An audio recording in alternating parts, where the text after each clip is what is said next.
Señoras y señores, ¿qué tal? Muy buenas noches, bienvenidos un día más al Gato al Agua.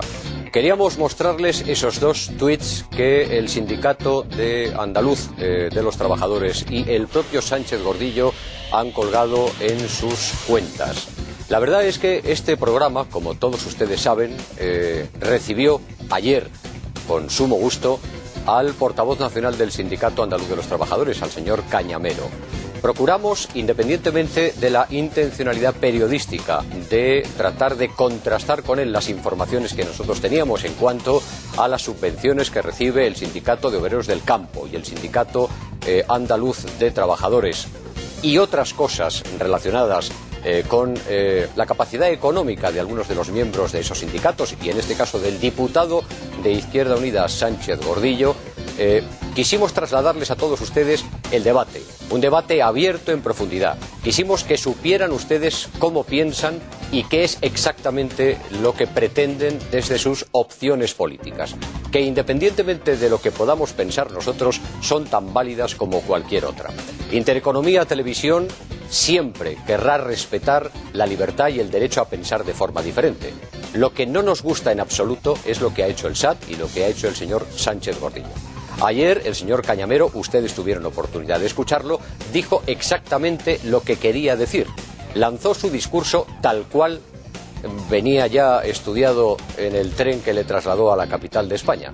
Por tanto, no creemos que esta casa se merezca comentarios como los que ustedes acaban de leer en las cuentas de Twitter, tanto del Sindicato Andaluz de los Trabajadores como la propia del señor Sánchez Gordillo. El totalitarismo probablemente es lo que tiene. Nosotros aquí respetamos la libertad independientemente de que no coincidamos con sus planteamientos.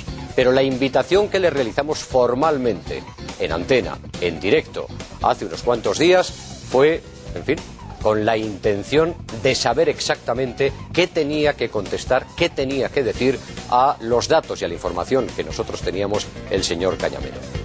No nos parece de recibo, ni mucho menos, que se hayan colgado desde la izquierda extrema, en este caso, tweets atacando a esta casa con una virulencia y con un insulto que, desde mi punto de vista, no nos merecemos. La libertad se basa fundamentalmente en que cada uno de nosotros, de los que estamos en esta mesa, de los que están al otro lado del televisor o escuchando Radio Intereconomía, en este caso el Gato al Agua, piensen como quieran, piensen lo que les apetezca, que vivan en libertad y que sean capaces de trasladar ese ambiente de libertad también al resto de los españoles. El totalitarismo es algo que en esta casa no nos va. No creemos en él. Creemos que todo el mundo tiene derecho a expresar su opinión de la misma manera que todos aquellos que tienen una visión distinta de la vida, de la política, de lo social, de lo económico y de lo político, deben entender que podemos tener aquí una opinión distinta y que queremos confrontarla con todos ustedes. Esa es la cuestión, esa es la razón fundamental por la cual invitamos al señor Cañamero y hoy la respuesta es la que ustedes acaban de ver en esos tweets. Por cierto, ayer Trending Topic, este programa ha tenido una audiencia verdaderamente extraordinaria, cosa que les agradezco profundamente. A los que piensan como los que están en esta mesa, a los que piensan de manera distinta. Queremos hacer un gato al agua en libertad, pero no estamos dispuestos a seguir recibiendo insultos que no se corresponden ni mucho menos con la realidad ni con la intencionalidad que tuvimos invitando al señor Cañamero, que era escuchar las respuestas a las preguntas que nosotros queríamos trasladarles aquí, especialmente yo.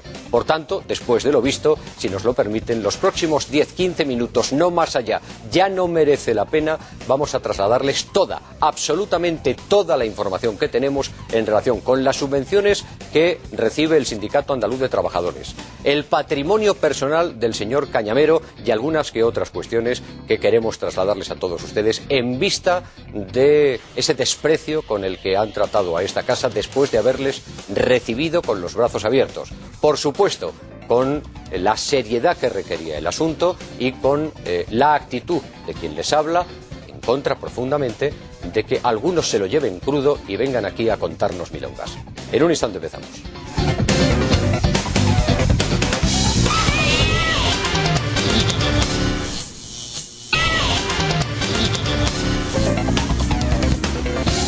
Las 18 minutos, una hora menos en la Comunidad Canaria. Bienvenidos una vez más a todos al Gato. Permítanme que les presente a la mesa de esta noche. Javier Castro Villacañas, ¿qué tal? Muy buenas noches. Muy buenas noches, Juan Ignacio.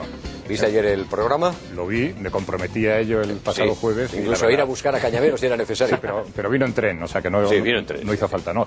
En primer lugar, yo creo que hay que felicitarte a ti como director y presentador de este programa y además como representante de todos los trabajadores de esta casa de Intereconomía, porque lo que ayer se presenció aquí y presenciaron todos los espectadores es un ejercicio de libertad. Hay gente que no entiende la libertad, pero yo creo que es muy importante, sobre todo porque la democracia es un régimen de opinión pública y la opinión pública se conforma con medios de comunicación libres e independientes donde existan debates como este, con distintas opiniones y donde se dé libertad para los que no piensan como la línea editorial de esta casa tenga también su oportunidad.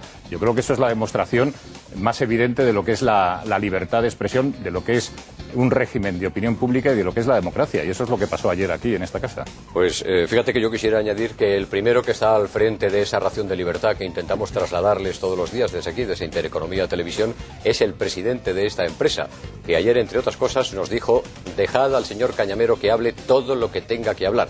Es decir, el ejercicio de libertad en esta casa se ejerce desde arriba hasta abajo de forma piramidal.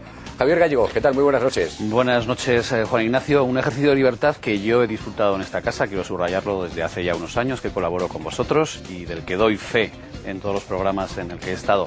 Y simplemente decir que los insultos, viniendo de quien vienen en ocasiones, se convierten en halagos.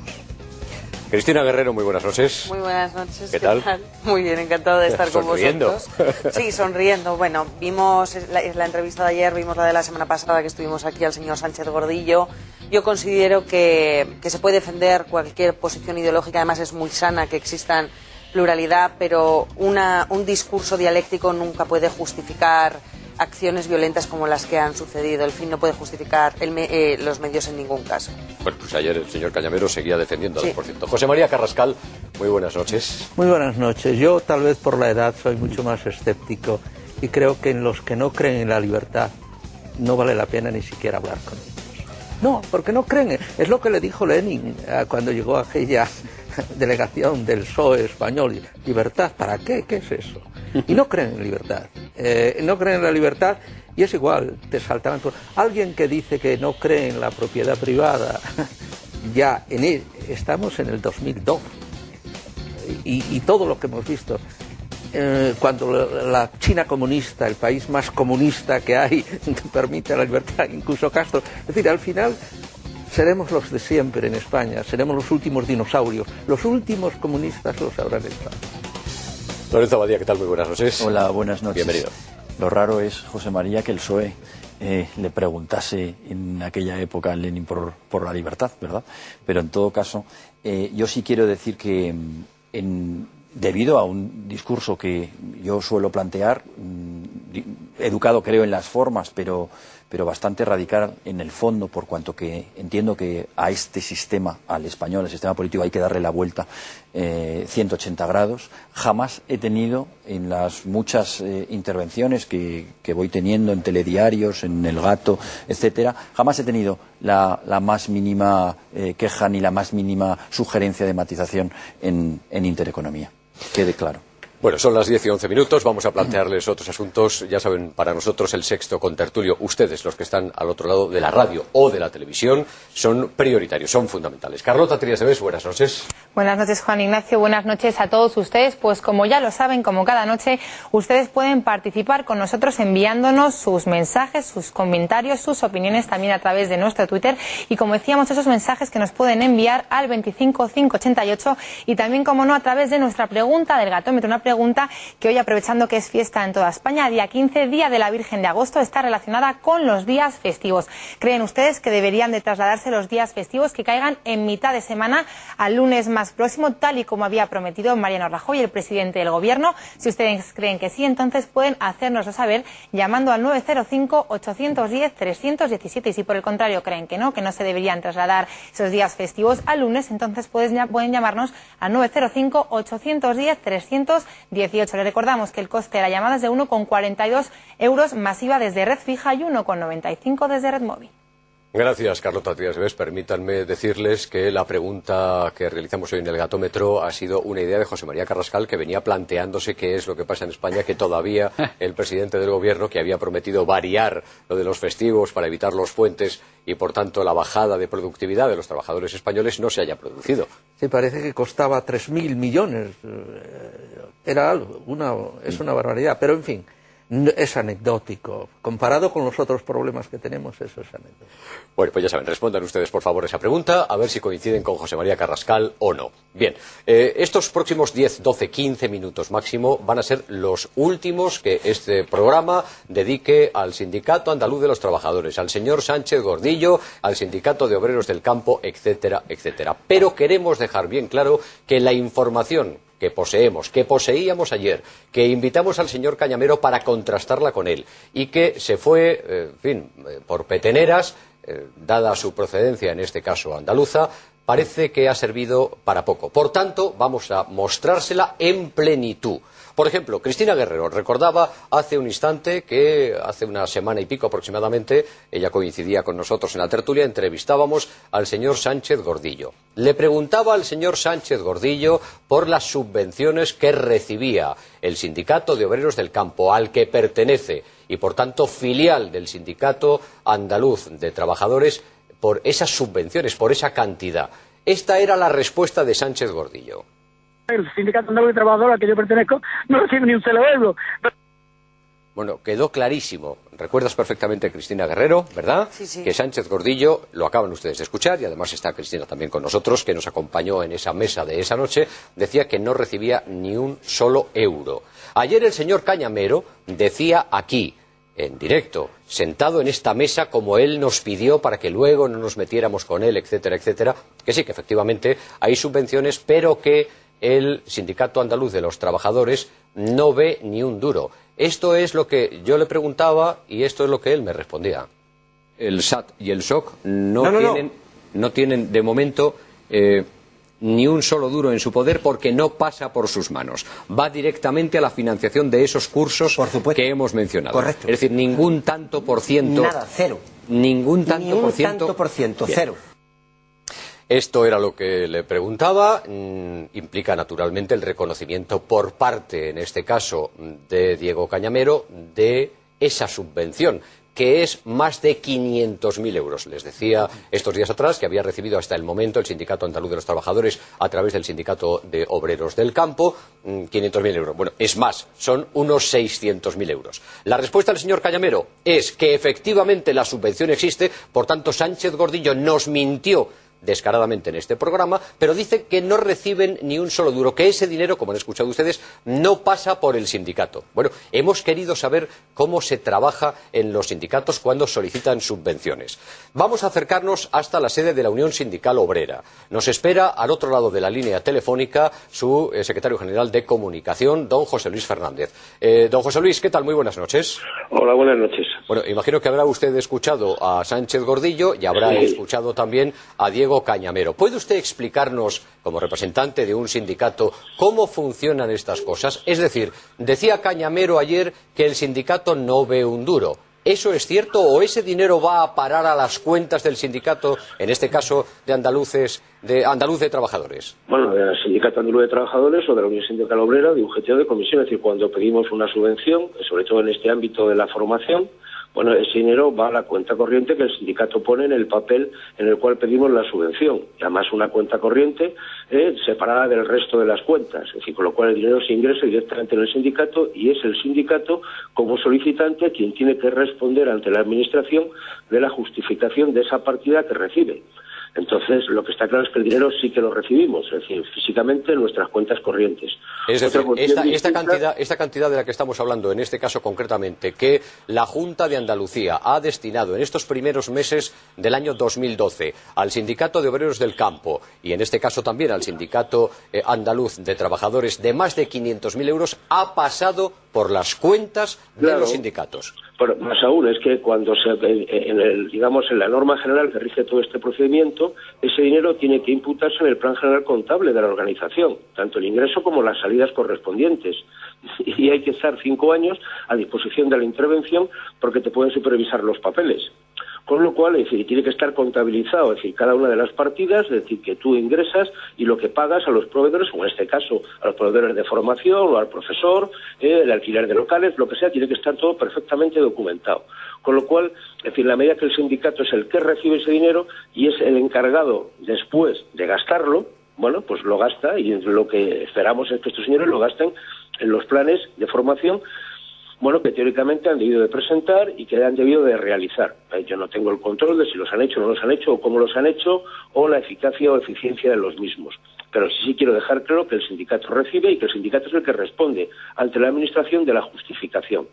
También quiero decir, para que todos los espectadores y oyentes conozcan, es decir, en todo este entramado de subvenciones, que nosotros hemos denunciado en muchos casos, que habría que empezar a suprimir, es que hay un tanto por ciento que se habla de gastos de difícil justificación que está en torno al 10%, que en muchos casos está entre el 10 y el 20%, que tiene que ver con la gestión del propio curso que realiza el sindicato.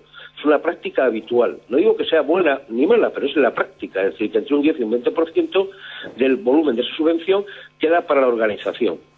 Es decir, un instante, es decir, que en el supuesto caso de que el Sindicato de Obreros del Campo hubiera realizado esos cursos de formación de los que habla, como poco entre el 10 y el 20% hubiera ido a parar a las cuentas del sindicato. Sí, bien. Simplemente digo, y es una cuestión legal, o sea, no está bien, bueno, porque tiene que ver con gastos que se imputan en la propia gestión del curso. Es decir, alguno puede recibir dinero de manera directa o de manera indirecta, por ejemplo, para que entiendan, cosas que se pueden imputar a la hora de justificar los gastos. Es la publicidad del curso. Si yo publicito un curso que organiza el Sindicato de Obreros del Campo o la Unión Sindical Obrera, oiga, eso está revertiendo en beneficio de la organización.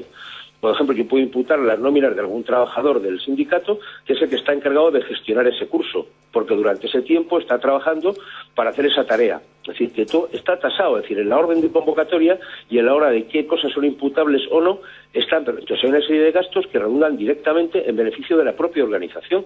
Y eso es incuestionable, es decir, porque es que está en el Boletín Oficial del Estado cuando se dice cuáles son las reglas del juego que marcan este proceso. Otra cuestión distinta es que se cuente siempre la misma película, es que son subvenciones finalistas y van destinadas a la formación y no a la financiación de la organización. Sí, pero no seamos tontos ni nos vamos a engañar ahora.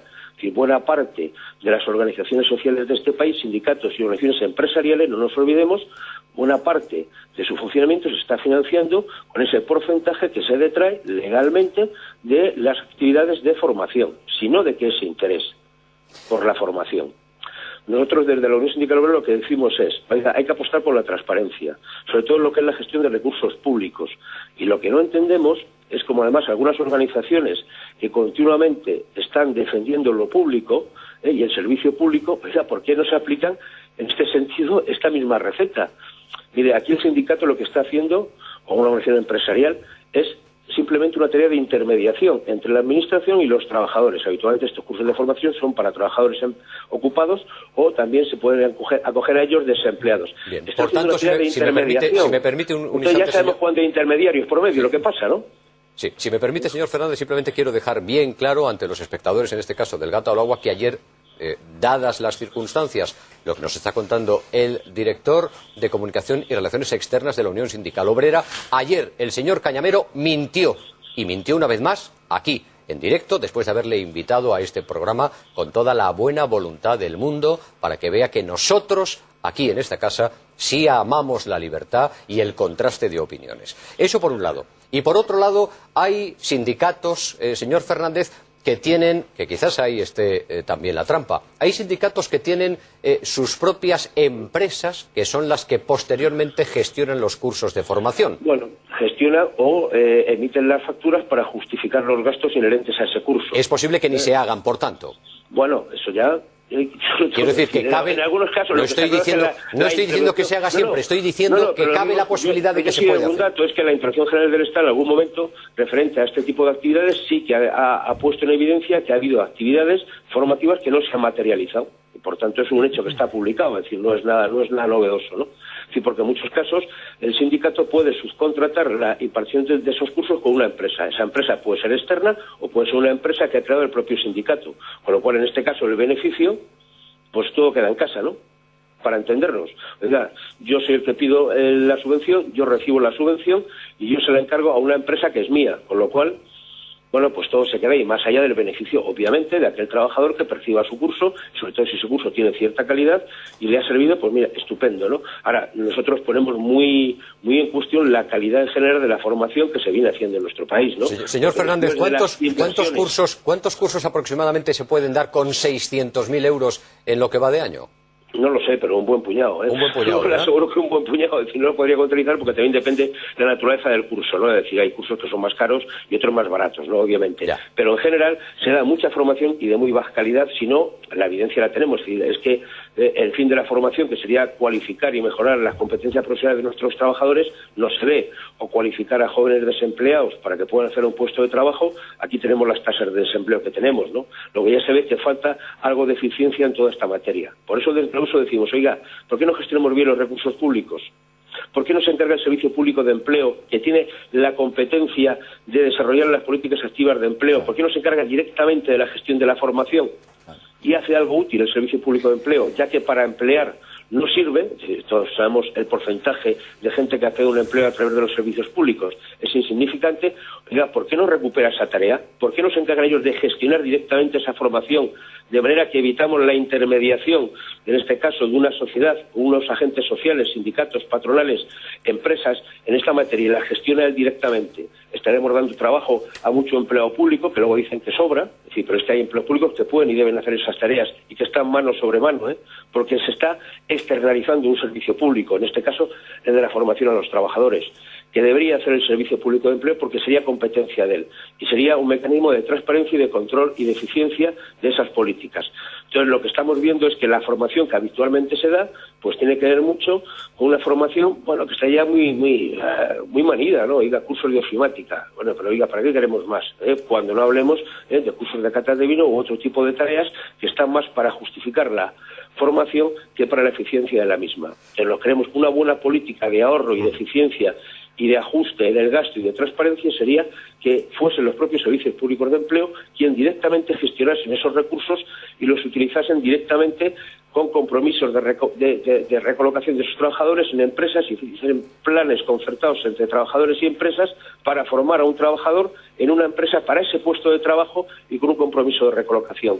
Eso sería eficiente, eso daría puestos de trabajo y eso beneficiaría a trabajador y a empresa, porque formarías a un trabajador para ese puesto de trabajo que esa empresa demanda y necesita, y no una formación generalista que no sirve absolutamente para nada, ¿no? Es una idea, porque yo creo que hay una responsabilidad importante, ¿no? De gestionar bien los recursos públicos, que en España ahora mismo son escasos y que si hay que apretarse el cinturón, vamos a hacerlo bien, ¿no? Por lo menos que sea útil. Es una idea que desde luego vamos a compartir también con nuestros contertulios a lo largo de este gato. Don José Luis Fernández, le agradezco muchísimo que nos haya acompañado desde Unión Sindical Obrera, que nos haya, en fin, informado, acercado luz a un asunto que quizás algunos oyentes, básico, algunos espectadores del programa, bueno, quizás no habían entendido o no querían entender exactamente qué es lo que tratábamos de que nos explicara el señor Cañamero. Don José Luis Fernández, muchísimas gracias, muy amable, muy buenas noches. Muchas gracias. Bueno, vamos a hacer una pausa para la publicidad, pero antes quiero recordarles que ayer también, lo primero, recordar que Sánchez Gordillo mintió en antena en este programa, que ayer Cañamero mintió en 2 ocasiones en este programa, como bien creo que ha quedado claro para todos los que están viendo y oyendo El Gato al Agua. Pero ayer, a última hora, prácticamente la despedida, le dejaba caer al señor Cañamero una pregunta en relación con su patrimonio. Porque claro, el señor Cañamero había sido alcalde del Coronil. No sé si recuerdan ustedes la respuesta. Si no, le refrescamos la memoria. De 11 hermanos que tengo, 29 sobrinos y 20 hijos de sobrinos, es normal que en un pueblo también le toquen las viviendas. Es lógico, si son trabajadores, están en paro. Bueno, que le tocan viviendas de protección oficial en el Coronil a toda la familia. Tenemos, naturalmente, toda la documentación y se la vamos a ofrecer en un par de minutos. Todo esto porque lamentamos profundamente la respuesta del Sindicato Andaluz de los Trabajadores. Lamentamos el insulto terrible que han lanzado a esta casa, que ha traído desde el Coronil hasta Madrid al señor Cañamero para que se exprese abiertamente, para que cuente lo que cree, para que deje su opinión. Esa ha sido la respuesta de los totalitarios y esta es la nuestra. Por cierto, este verano, si me lo permiten, permítanme que les enseñe una cosa muy interesante. Este verano deben ustedes evitar que les frían a multas y deben hacerlo con el nuevo avisador de radares F1 Premium de Angel Driver. Conduzca tranquilo y relajado sabiendo dónde se encuentran todos los radares, fijos, zonas de móviles, ocultos en túneles, semáforos, paneles, farolas, radares bidireccionales y tramos de velocidad controlada con mensajes como este. Posible radar oculto. F1 Premium es totalmente legal y se actualiza gratuitamente. Disfrute ya del nuevo F1 Premium de Angel Driver, el avisador de radares más pequeño del mundo, como ven en mi mano. Con la primera multa que evite le va a salir gratis. Así que pida el suyo ahora mismo llamando a Publipunto 902 180 190 o publipunto.com. Su precio internacional es de 189 euros y con motivo de su lanzamiento en España ponemos 50 unidades a tan solo 99,99 euros con regalo de 6 meses de suscripción a Multalia. Llame ahora mismo 902 180 190 o lo pagará muy caro en multas. A vuelta de pausa preguntamos a Carlota Trías de Bes qué dicen los espectadores.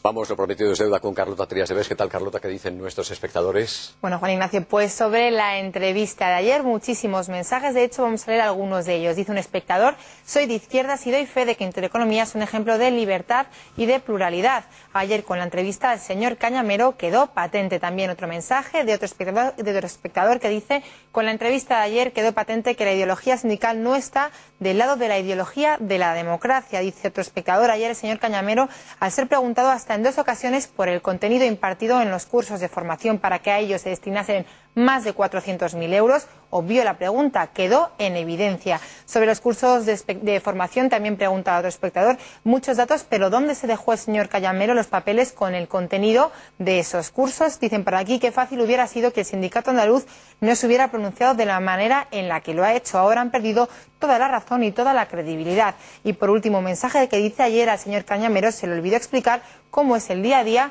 de una persona que vive cobrando el subsidio del PER. Gracias, Carlota. Veamos también la opinión de nuestros contertulios. Javier Castro Villacañas. Sí, bueno, yo creo que lo ha explicado perfectamente José Luis Fernández, el secretario de Comunicación de Uso. Los cursos de formación es una manera de financiarse los propios sindicatos. Lo han hecho todos y además él aludía a un hecho que ha sido denunciado y que se ha investigado por la justicia, que es el fraude que ha existido en muchos de estos cursos, porque eran cursos que se anunciaban y que no se realizaban, pero que sí cobraba el sindicato. Y además es que esto funciona como Juan Palomo, yo me lo guiso, yo me lo como. El sindicato recibe la subvención, organiza el curso, los profesores son del sindicato, las aulas son las propias del sindicato y entonces, aunque aparezca todo que es una actividad que se desarrolla finalista de cara al exterior, se queda en el interior del sindicato y es el sindicato que cobra ese dinero. Claro, pero es que Cañamero ayer decía que no, que es que el sindicato no recibe ni un duro nunca. Hemos tenido que recurrir a otro sindicalista para que explicara que efectivamente ese dinero, esa subvención, es una subvención finalista, es decir, que llega al sindicato y por tanto a la cuenta del sindicato. El 10 o el 20%. Hay que tener una cara dura impresionante y encima insultando a los que le hemos invitado con todo el cariño del mundo. Pero no, yo voy más allá. Que haya quedado en evidencia que el señor Cañamero o Sánchez Gordillo sean mentirosos, hayan mentido, o defiendan el hurto, el robo y la coacción, bueno, pues es gravísimo, pero es irrelevante en el fondo. Lo fundamental no es que los sindicatos, estos y los mayoritarios, Comisiones Obreras y UGT, se hayan financiado oscuramente a través de estos cursos de formación. Lo fundamental es que estos cursos de formación y los miles de millones que nos han costado a todos han sido un nido de corrupción, porque también han financiado, y doy fe de eso, a empresas de amigos amiguetes relacionadas con los sindicatos, a las que subcontrataban estos cursos para luego no dar prácticamente nada. Ahí se han llevado el dinero de una forma mayúscula, y ahí está el problema. Y otra cosa, que a día de hoy, que no tenemos un duro en este país, se gaste la Junta de Andalucía 500.000 euros, es decir, 83 millones de pesetas, en este sindicato para unos supuestos cursos de formación. Y en la legislatura anterior... Pero no, en lo que va de año. En lo que va de año, en 6 meses. Pero es que en la legislatura anterior, esto es lo grave, la Junta de Andalucía gastó 270 millones en subvenciones a los sindicatos, comisiones obreras y UGT. 270 millones de euros son 40.000 millones de pesetas. Que no incluye en la legislatura anterior. Los del INE, ¿no? Es vergonzoso lo que ha pasado en este país, porque esos agujeros ahora no tenemos dinero para pagarlos, para llenarlos. Ese es el problema. No que un señor mienta, que es gravísimo también, o defienda el robo en un supermercado. No. El gran problema de los sindicatos es estas cifras millonarias que se las han llevado ellos y sus amiguetes. Cristina, bueno, que has vivido conmigo parte de todo esto. Sí. Yo creo que tanto Sánchez Gordillo como el señor Cañamero pierden toda la credibilidad cuando en el discurso que hacen, que es un discurso muy social para mí, trasnochado en algunos puntos, no hacen ningún punto de autocrítica, sabiendo cómo es el escenario de los sindicatos y la reforma necesaria, que no es que critiquemos los periodistas, economistas o demás, sino que es que critican los propios sindicatos. Es decir, aquí hay una brecha enorme entre los sindicatos de clase y los sindicatos sectoriales, y son los propios sindicatos sectoriales quienes están pidiendo una revisión de todo el sistema.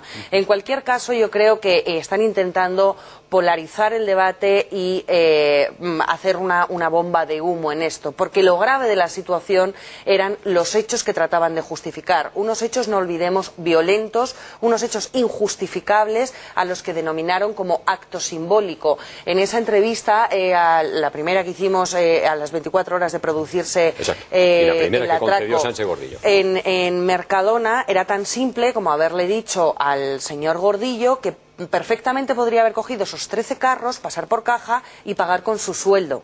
Con su sueldo, ese sueldo que él se había ajustado o limitado a 1.200 euros, y no hubiera incurrido ni en un delito ni después en el efecto mímesis que hemos visto en otros hechos de otros robos y otros hurtos que ha habido. Es decir, no se puede justificar lo injustificable, no se puede poner siempre mirar la paja en el ojo ajeno, y yo creo que realmente para que la gente pueda concederte cierta credibilidad tendrían que empezar por un discurso de autocrítica y preguntarse ellos mismos, o haberle preguntado a cuánta gente han empleado gracias a esos 600.000 euros en los que van de año al sindicato al que representan, y a la luz de los datos, cuánta gente hayan conseguido trabajo gracias a los cursos que ellos ofrecen, podrán tener el mejor dato objetivo de ver si son eficientes y eficaces, si su discurso se aproxima y se ajusta a la realidad o si discurso ha quedado hace muchas décadas atrás. José María Carrascal. ¿Cuánto hemos gastado en esos cursos? Ahí está. Tienen que ser miles de millones, porque el señor Cañamero ayer se escudaba que las organizaciones empresariales también cobraban por esos cursos. O sea, ahí hay un canal de financiación de organizaciones que oculto, porque ellos, como has dicho, ellos se lo guisan y ellos se lo coman, que nos ha llevado a la situación. Yo ayer eché en falta una pregunta al señor Cañamero, y era la siguiente: si el 34% de los trabajadores del campo andaluz, que él llamó jornaleros, ya ni siquiera agricultores, están en paro, no tienen donde trabajar porque los terratenientes tienen baldías sus tierras, ¿por qué hay tantos obreros del este de Europa, magrebíes, subsaharianos en Andalucía? ¿Por qué para recoger la fresa en Huelva hay que traer obreros de otro sitio y de sitios tan lejanos? Pues porque los obreros están en el paro. En realidad, esos jornaleros andaluces son funcionarios de las subvenciones que la Junta Andaluza, el gobierno español y Bruselas, cuidado, cuando Bruselas descubra el fraude que está ocurriendo en España, nos van a apretar todavía más las clavijas. También ha habido subvenciones a terratenientes que también son de igual manera denunciables, porque no han servido absolutamente para nada. No, digo lo mismo, es decir, he dicho, ahí hay unos canales de financiación oculta, y la patronal, como bien ha subrayado, los partidos también. Me deja solo decir una cosa: no solo se ha perdido mucho dinero en eso, sino ha sido totalmente vano. Es decir, la gente que sale de esos cursos, yo conozco algunos, porque son vecinos míos, me ha dicho, bueno, voy al curso y después me voy a la playa. Es decir, los cursos sirven solo para continuar recibiendo el subsidio de paro. Lorenzo. Yo tengo un ejemplo, además, con el que poder confirmar todo esto. Hace ya muchos años, creo que era 1990, yo contaba entonces pues con 19 años o una cosa así, 20, muy pocos. Ya empresario, me leo el boletín oficial y me voy al INEM. Y les digo, señores, con lo que yo estoy leyendo, había hecho mis numeritos y demás, ¿qué es lo que tengo que hacer para poder recibir ese tipo de subvenciones para luego dar esos cursos? Y además utilicé, por decirlo así, mis pequeños contactos para poder hablar a un cierto nivel jerárquico, de tal manera que lo que me dijesen fuera más o menos coherente con la realidad. Y el señor, muy atentamente, me dijo, pues mire, usted tiene que hacer una cosa, nada. ¿Por qué? Están dados, ya. Están todos absolutamente adjudicados. Bueno, y el año que viene, no. Usted tiene que hacer una cosa, que es nada, ¿no? Y así fue. Por lo tanto, bueno, yo a partir de entonces ya analicé y dije, claro, pues esa es 1990, lo que ha llovido hasta ahora. Yo ya pensé, jovencito entonces, como digo, esa es la vía que tienen los sindicatos y por supuesto que también estaba incluida la patronal para financiarse. Pero es que hay más. Porque tú decías, Javier, es que la Junta de Andalucía ha dado 200 y pico, da lo mismo con los números que estamos hablando, millones de euros a los sindicatos en subvenciones directas. Sí, sí. No tiene nada que ver con esto. 40.000 millones de pesetas, que es bueno hacer la traslación. Pero que no tiene nada que ver con esto, que esto es mucho más. Y que la vía, como decía Javier, de poderse financiar o de financiarse, la patronal y los sindicatos, al margen de los que acabamos de nombrar, es tremenda esa vía, ¿no? Yo, por terminar, diría, ni siquiera lo que el representante de Uso, un sindicato que para mí merece todos los respetos, fundamentalmente por una cosa, porque se financia a través de las cuotas de sus miembros, la única forma de depender de ellos y no de depender del Estado o de estar incrustado en el mismo, ¿no? Yo creo que ese tipo de cursos tenía que estar completamente eliminado. Termino, con tantísimos millones de euros gastados desde entonces hasta ahora y en los últimos años en esta historia, pero con un 25% de paro. Pero si Javier, la mejor prueba de que esto no sirve absolutamente para nada es que tenemos un 25% de paro. ¿Para qué sirven esos cursos? Ha habido un foco de corrupción privada, además, en este mundo, que yo lo he subrayado antes y lo quiero subrayar ahora, porque tengo casos cercanos que han trabajado en empresas que subcontrataban con una gran oficina aquí en Velázquez, una de las principales calles de Madrid, comercial, para dar unos cursos, subcontrataban, recibían mucho dinero de los sindicatos y esos cursos eran pantomimas. Y doy fe de eso porque personas cercanas han trabajado en empresas así. O sea, era un nido de corrupción privada también, de empresas amigas de, en este caso, sindicatos o incluso patronal, como habéis puesto de manifiesto. A mí solamente me gustaría subrayar una cosa, porque hay veces que en los discursos parece que hacer este discurso es atacar a los trabajadores o es atacar a la figura que debería representar el mundo sindical. El papel de los sindicatos yo creo que es esencial y está recogido en la Constitución y debe serlo, y por supuesto que los trabajadores acuden a esos cursos con la mejor de las intenciones, que es o bien para efectivamente poder renovar su demanda o bien con la esperanza de poder encontrar un trabajo. Es decir, esta denuncia, que por otra parte no solo hacemos desde aquí y con datos en la mesa comprobados y contrastados, sino que hacen, insisto, desde los propios sindicatos sectoriales que ven cómo toda la tarta se ha repartido entre los dos grandes y que ellos mismos dicen que no les representan. Yo le diría a todos los trabajadores, ahora que estamos en este momento de crisis en el que se mira con lupa a los políticos, a las empresas, que esta lupa tiene que pasar por todos los sectores y al mundo sindical también, porque el mundo sindical algo no debe estar haciendo bien cuando tenemos un 26% de paro, cuando habría que ver del tanto de millones que se han llevado en la última década a qué porcentaje ha empleado el servicio público, y cuando ya todos sabemos que el problema de tener una administración pública elefantiásica también se traslada al mundo sindical. Es decir, cuando metes un intermediario para gestionar un tema de formación, lo único que haces es incrementar el coste y ralentizar el tiempo, y eso es algo que yo creo que los trabajadores deberían preguntarse también y criticar. Y ojo, y también brevemente, y los partidos políticos, porque sí, claro, no hablamos de las fundaciones de los partidos las políticos. Subvenciones.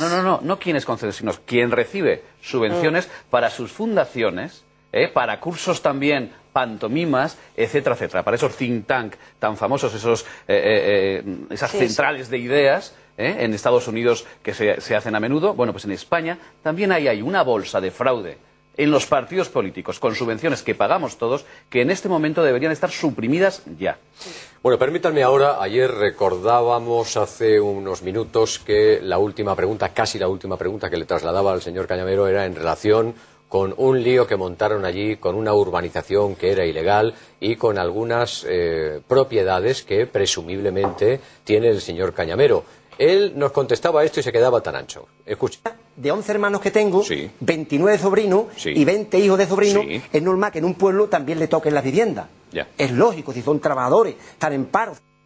Bueno, que aquí te tocan viviendas de protección oficial porque tienes mucha familia. Bien, vamos a poner en antecedentes a todos los espectadores del Gato de quién es el señor Cañamero. Diego Cañamero Valle fue alcalde del Coronil de 1987 a 1991, primer teniente de alcalde de 2001 a 2003. Durante estos años, Cañamero es presunto cómplice de todas las tramas urbanísticas del Coronil y obtiene beneficios para él, su familia y la gente de su organización política, el Sindicato de Obreros del Campo. Por cierto, señor Cañamero, esta información efectivamente nos la ha trasladado quien usted ayer imaginaba. Su hermano, Francisco Cañamero, le regalan un solar. El proyecto técnico para la obra corre a cargo del arquitecto municipal. Hablamos del año 2003. Recibe del ayuntamiento 4 millones de pesetas para la obra, trabajando en la construcción albañiles privados. La casa se hizo con materiales de alta calidad y acabados de lujos. Pero claro, no termina y todo. Su hermano Manuel Cañamero y su esposa reciben 2 inmuebles, viviendas de protección oficial en el Coronil, concedidas por la Junta de Andalucía. La adjudicación de la vivienda de la calle Utopía número 8 se hizo de forma fraudulenta, según indica este informe que tenemos en nuestro poder. Siempre contaremos con la presunción, pero este informe, se ha extraído de una auditoría que se realiza al Ayuntamiento del Coronil cuando Diego Cañamero era alcalde. La familia ya poseía otro inmueble en el Bosque y no estaba inscrita en la localidad del Coronil. Las viviendas se conceden sin que se publicara el barómetro aplicado ni la puntuación que sacó cada familia. Se presentan 7 reclamaciones. La adjudicación de la vivienda de Violeta 7 fue ilegal porque ya poseían otra vivienda de protección oficial. El solar de 100 metros cuadrados les cuesta 3.606 euros. Las 2 viviendas se ponen a nombre de la esposa para que no aparezcan los apellidos de Cañamero. Su hermana, Mercedes Cañamero, habló con su hermano Diego para que el ayuntamiento, atención, pagara las reformas de su casa, consistentes en un baño en la planta baja, una habitación con aseo en el patio, el alicatado del patio, un aseo y una azotea. También varias obras de reformas en casa de su hermana Irene Cañamero con trabajadores de los cursos y las escuelas taller. Y por lo que respecta a la finca del Bosque, nace como una cooperativa de jornaleros, fundada con subvenciones públicas de España y Europa. Ahora es una propiedad privada valorada en 2.500.000 euros. Pertenece al hermano de Diego Cañamero, Manuel Cañamero. Solo en el año 2000 recibió del ayuntamiento 352.540 pesetas. El Sindicato de Obreros del Campo solicitó cursos para desempleados, quien fueron llevados a trabajar gratis a la finca. Bueno, allí también trabajaron varios empleados municipales. Durante el mandato de alcalde de Cañamero se hizo una promoción de 18 viviendas con PER, comenzada en el año 90 y que concluyeron en el año 92, la temporada 92-93. Todo sería normal si no se facturase siempre unas 20 viviendas. Se ignora, dice este documento, dónde iba el dinero de las 2 viviendas que faltan. Igualmente pasó con otra promoción de 32 viviendas. Los proyectos siempre se facturaban como si hubiese 33. En el consistorio del Coronil, por cierto, también se han encontrado varias facturas de viajes a Cuba. Hemos leído también en el SAT y en algunos otros tuits de la izquierda extrema metiéndose con nosotros porque ayer hacíamos referencia a Cuba y a los soviéticos cuando hablábamos del señor Cañamero. Bueno, pues en el consistorio se han encontrado varias facturas de viajes a Cuba. Podría haber ido a Estados Unidos, pero no, ha ido a Cuba. Por tanto, le debe gustar al señor Sánchez Gordillo y a él los regímenes de los que ayer hablábamos. es decir, el cubano y el venezolano de Hugo Chávez.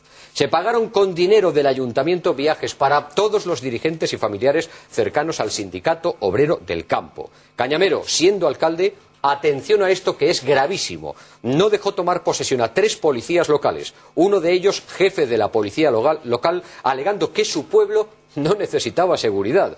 Los casos fueron llevados a juicio de los 50 o 60 que presumía que había tenido el señor Cañamero, y Cañamero debió finalmente indemnizar a los afectados con cuantías que superaron los 179.000 euros. Bueno, yo creo que con esta información les puedo asegurar que tenemos 35 folios más, pero me parece que con esto, en relación con la entrevista que manteníamos ayer y las declaraciones que han escuchado ustedes, es más que suficiente para tratar de poner sobre la mesa lo que ha intentado Diego Cañamero y Sánchez Gordillo, utilizar esta casa con su lenguaje totalitario para posteriormente insultar gravemente a quienes le atendimos ayer, en fin, con todo el cariño. Lo primero, aquí le tratamos muy bien, y en segundo lugar, con la libertad que se vive y con la que se trabaja en esta casa. Todos aquellos que se han unido al discurso de Diego Cañamero, es decir, la izquierda extrema, ya saben exactamente dónde están metidos. Este es el resultado final. Creo que más pruebas es imposible. Han mentido los dos, tanto Sánchez Gordillo como Diego Cañamero, aquí, delante de toda España, delante de todos ustedes. Esta es la realidad. Y aquí insisto, ni somos fascistas, ni nada que se le parezca. Amamos la libertad por encima de cualquier otra cosa. Bueno, esto es lo que hay hasta aquí. Ya no hablamos ni 10 minutos más de esta gente. ¿Algún comentario final? Bueno, pues que habría que tener un radar para detectar a los sindicalistas del SAT, ¿no? Porque yo creo que son donde van, no solamente corre el peligro de que puedan asaltar un supermercado, sino que vemos que utilizan las subvenciones para todas estas cuestiones. Yo creo que estos datos tendrían que ser denunciados y que la Fiscalía o algún juez pues tomase cartas en el asunto, ¿no? Porque aquí se están cometiendo varios delitos de ser ciertas estas informaciones, porque una persona que tiene una responsabilidad pública no puede conceder un concurso de viviendas de protección oficial a familiares de primer grado. Y aquí hemos visto que eso ha sucedido con total normalidad en el pueblo donde esta persona era alcalde. Bueno, lo decía ayer clarísimamente. Sí, es decir, aquí no nos estamos inventando nada, simplemente he matizado el número de viviendas, etcétera, etcétera. Pero vamos, ya decía que, claro, con una familia tan grande, ¿cómo no le van a tocar 11 o 12 viviendas? Que no sea alcalde, claro. Es que tiene... No sé si comentaba José María antes que esto nos retrotrae a siglos pasados. Lo que necesita este país, España, es gente emprendedora, gente que tenga ideas, iniciativas, y no personajes que parecen sacados de otros siglos, que intentan ser unos Robin Hood, pero de una forma muy casposa, y que luego, a la hora de la verdad, viven mucho de la subvención y les gusta mimar a sus amigos y a sus familias. Eso ha pasado, pasa y pasará, pero estas personas no son las que necesita España. No se va a sacar este país adelante entrando en un supermercado, mintiendo en un medio de comunicación o viviendo las subvenciones nosotros y nuestros amigos y familiares. Cristina. Bueno, yo simplemente considero que la situación en este país es muy grave, es gravísima, y estamos viendo cómo tenemos que reducir de partidas que yo creo que pensábamos que iban a ser impensables hace ni siquiera 2 años, ¿no? Como puede ser la educación o como puede ser la sanidad. Entonces, claro, si antes esta situación era grave, y lo es en cualquier caso, porque de ser cierta es un delito, ahora además es cuece y es sangrante. Yo creo que las primeras personas que tienen que denunciar son todos aquellos que sean conscientes y que sepan de este tipo de actividades, sean del sindicato, sean de partidos políticos, sean de la clase del estamento judicial, sea de donde sea. Aquí hay que investigar. Durante muchos años se ha vivido por encima de las necesidades, nadie miraba muy bien la letra pequeña de las cosas, pero sin duda no es el momento para estas circunstancias. José María. Tú que has vivido tanto tiempo en Estados Unidos, estás absolutamente asombrado no quiero hacer comparaciones. Pero debo decir que un agricultor norteamericano vive peor, bastante peor, que esos agricultores que están viviendo unos jornales muy cortos. No sé exactamente cuánto se les exige para cobrar el PER, pero habéis hablado de cómo no lo imaginábamos, decías tú, esto hace un año. Yo lo que temo es cómo estaremos dentro de un año. Eso es lo grave. ¿Cómo estaremos dentro de un año? Porque por el camino que vamos. Y con esta gente suelta ya. Además, mi marido firmaba cursos en la empresa como si los hubiera hecho y nunca hizo ninguno y no podía negarse. Es que, esto ha pasado. Pero esto hay que decirlo también. Y aquellos que están en contra de la libertad tienen que saberlo. Claro, pues aquí estamos recibiendo mensajes de todo el mundo, llamadas telefónicas de todo el mundo y opiniones de todo el mundo. Perdona, José María. Nada, quiero decir que dentro de un año, si estamos... Seguro que sí. Pero cuando dices que José María, cuando dices que estaremos peor, es que estaremos mucho peor. Mucho peor, porque veo que el deterioro lleva una progresión geométrica, no aritmética, geométrica, y no me puedo ya imaginar cómo. Tu temor está fundamentado porque lo más grave de todo esto es que hay un partido como Izquierda Unida con 2 millones largos de votos detrás, que estas actitudes, por ejemplo la del supermercado, las ha defendido. Ya. Sutilmente no, las ha defendido abiertamente. Y un partido como el Partido Socialista Obrero Español, en el Parlamento andaluz, no ha querido que esto... No las ha condenado. O sea, es que lo grave, y por ahí te doy la razón, lo peor es que el camino que llevamos...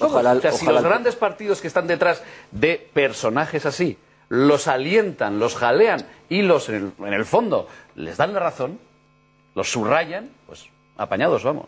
Lorenzo. Pero yo creo que ojalá fuera el problema de este país Izquierda Unida, que representa un 10, un 12% de los votos. Bueno, pero hay millones de personas. El problema es que yo haría una matización a lo que decía José María en cuanto a los granjeros, a los farmers. Yo he vivido con los granjeros, lo comentábamos antes, en los Estados Unidos, y viven peor por cuanto que tienen que trabajar muchísimas más horas, pero su calidad de vida no tiene absolutamente nada que ver. ¿Por qué? Porque hay gente que trabaja muchísimo. El sistema americano, mejor no entrar en él, no tiene nada que ver con este. Allí no hay subvenciones, allí están acostumbrados a que si tienes algo, te lo has tenido que ganar previamente y no tiene absolutamente nada que ver. El asunto de Gordillo para mí es desgraciado en sí mismo, pero más todavía por cuanto que representa, aunque sea de una forma, vamos a decir, valleinclaniana, es decir, esperpéntica, refleja un estado, una situación española de nuestro país que es tremenda. No se dan cursos, es fraude. Me citó Comisiones Obreras para afirmar que tenía que asistir a las manifestaciones. No les digo nada. Sí, que para mí el problema es que eso es un reflejo de la situación que tenemos. Las subvenciones han existido en España desde el momento de la transición, cuando poco, y eso es lo que ha ido poco a poco alimentando lo que tenemos. En época de bonanza, pues un gasto público tremendo se cubría con el boom inmobiliario, con impuestos, con licencias, con historias, y no se veía. La administración se ha quedado prácticamente en el mismo nivel de gasto cuando los ingresos se han reducido drásticamente. Ese, yo creo que ahora vamos a entrar a lo mejor en esos asuntos, ese es el verdadero problema que tiene España. Y la prueba de fuego la tenemos dentro de 4 días. 60.000 millones de euros tiene España que refinanciar en octubre.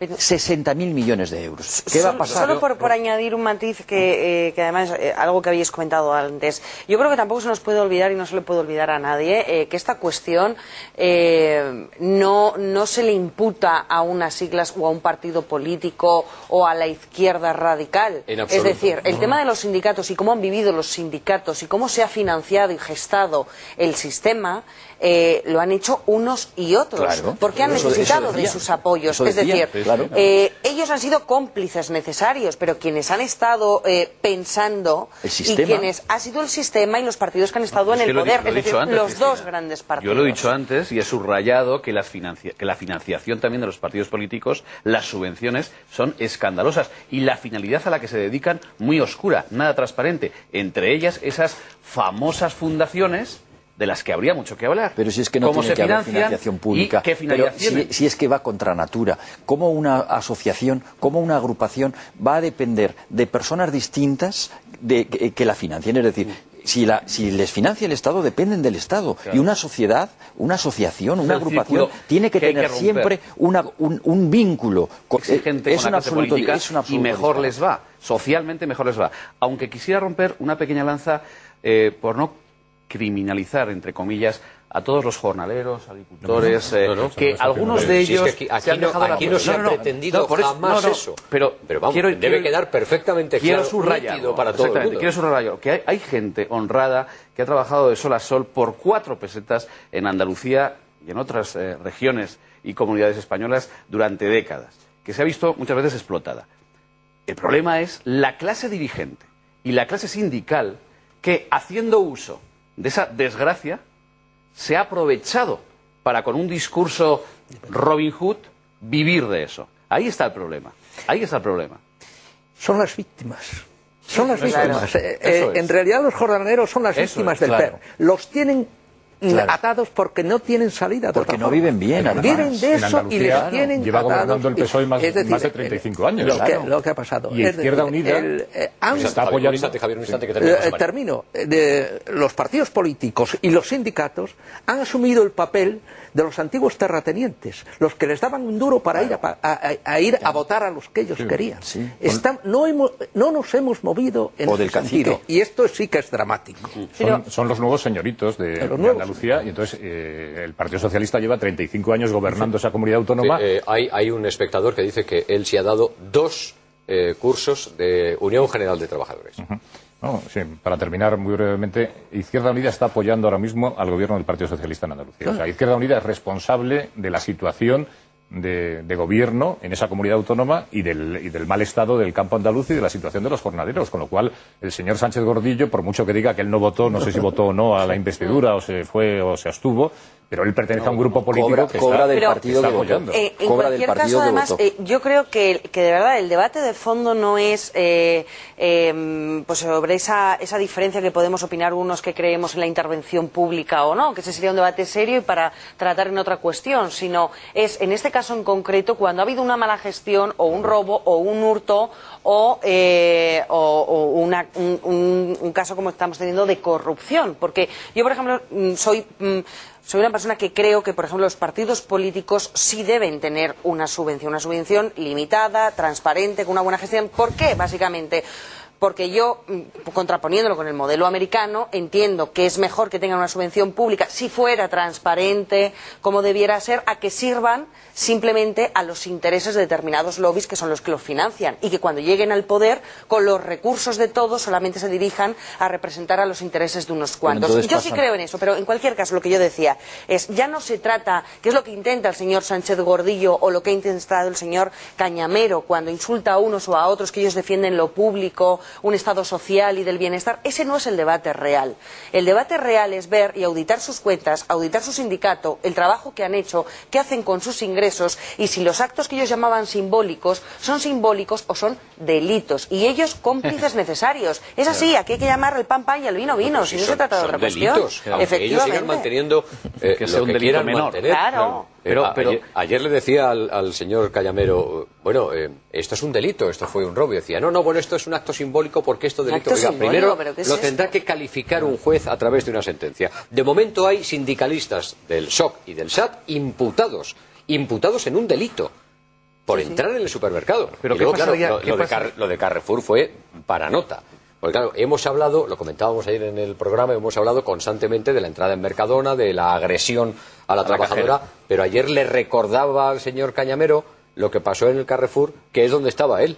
Y es que, claro, entraron en ese supermercado, pero el encargado de ese supermercado cerró automáticamente las verjas y dentro les dijo, ustedes no sacan de aquí absolutamente nada. Lo que pueden hacer es darme una dirección de familias necesitadas o de alguna organización que recoja alimentos para familias necesitadas y nosotros se lo mandamos gentilmente. Claro, no sacaron ni un carro porque no había ninguna dirección, no existía ninguna dirección donde mandar. ¿Qué dirían en cambio si un grupo de ultraderecha con un fin benéfico de dar dinero a los más necesitados de este país entrara a las instalaciones de los sindicatos también para coger gentilmente este dinero que tanto sobra en cursos de formación y repartirlo?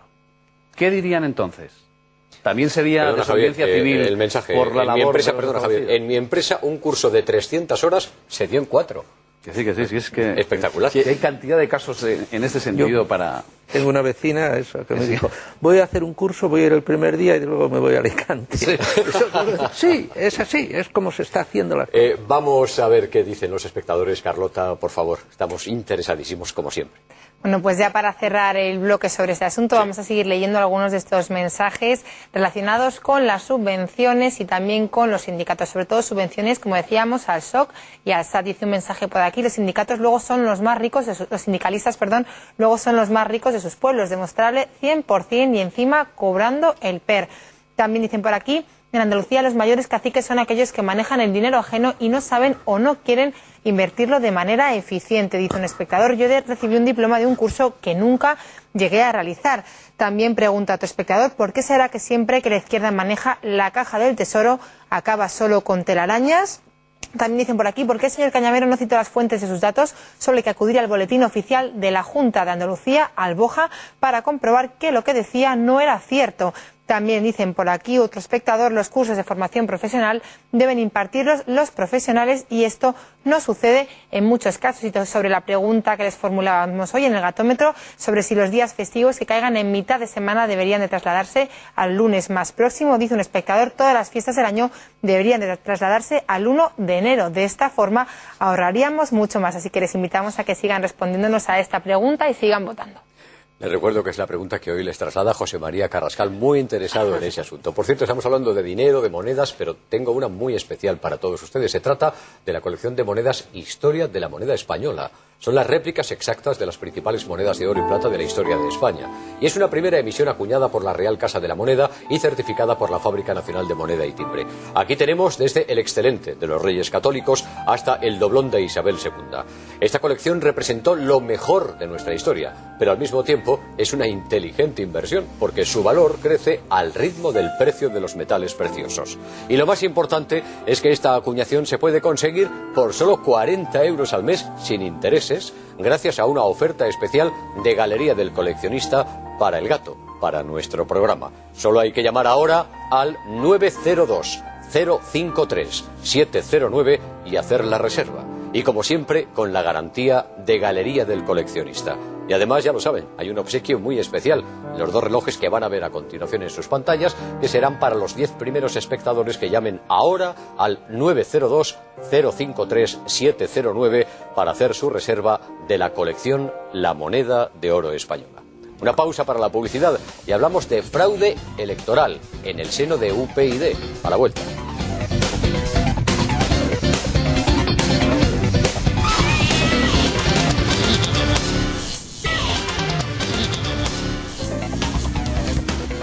Aquí continuamos en El Gato al Agua, vamos a hablar de otros asuntos, se lo anunciaba hace unos minutos antes de irnos a publicidad, vamos a hablar de UPyD.